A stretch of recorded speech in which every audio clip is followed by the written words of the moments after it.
നമസ്കാരം, VCV ന്യൂസിലേക്ക് സ്വാഗതം. ഞാൻ VC മനോജ്. ആദ്യം പ്രധാന വാർത്തകൾ. CPIM തൃശൂർ ജില്ലാ സെക്രട്ടറിയായി KV അബ്ദുൽ ഖാദറിനെ തെരഞ്ഞെടുത്തു. 46 അംഗ ജില്ലാ കമ്മിറ്റിയിൽ 10 പുതുമുഖങ്ങളാണ്. പുതുമുഖങ്ങളിൽ Vadakkancherry area secretary doctor KD ബാബുലയൻ മാസ്റ്ററും ചേലക്കര MLA UR പ്രദീപും ഉൾപ്പെട്ടിട്ടുണ്ട്. ഷൊർണൂർ നഗരസഭയുടെ വികസന സെമിനാർ നടന്നു. സെമിനാർ നഗരസഭാ അധ്യക്ഷൻ MK ജയപ്രകാശ് ഉദ്ഘാടനം ചെയ്തു. 5 വർഷത്തെ പദ്ധതികൾ വികസന സെമിനാർ ചർച്ച ചെയ്തു.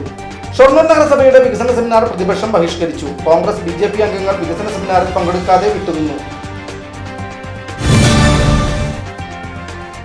തൈപ്പൂയ മഹോത്സവം ആഘോഷമാക്കി മേഖലയിലെ സുബ്രഹ്മണ്യ സ്വാമി ക്ഷേത്രങ്ങൾ. പ്രശസ്തിയാർജിച്ച മുള്ളൂർക്കര ഇരുന്നലങ്കോട് ക്ഷേത്രത്തിലെ തൈപ്പൂയ മഹോത്സവം സുബ്രഹ്മണ്യ സ്വാമിയുടെ പ്രതിഷ്ഠ വെച്ച് രഥോത്സവ തേരുമായുള്ള ഊരുചുറ്റലും ഭക്തിസാന്ദ്രമായി.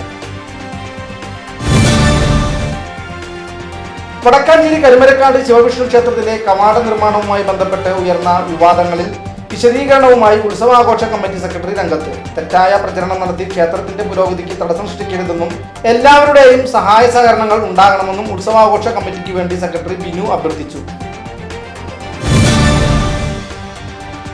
എരുമപ്പെട്ടി കുണ്ടന്നൂർ ചുങ്കത്ത് ബൈക്കും കാറും കൂട്ടിയിടിച്ച് അപകടത്തിൽ ബൈക്ക് യാത്രികനായ കരിവന്നൂർ സ്വദേശി 27 വയസ്സുള്ള അജ്മലിന് പരിക്കേറ്റു.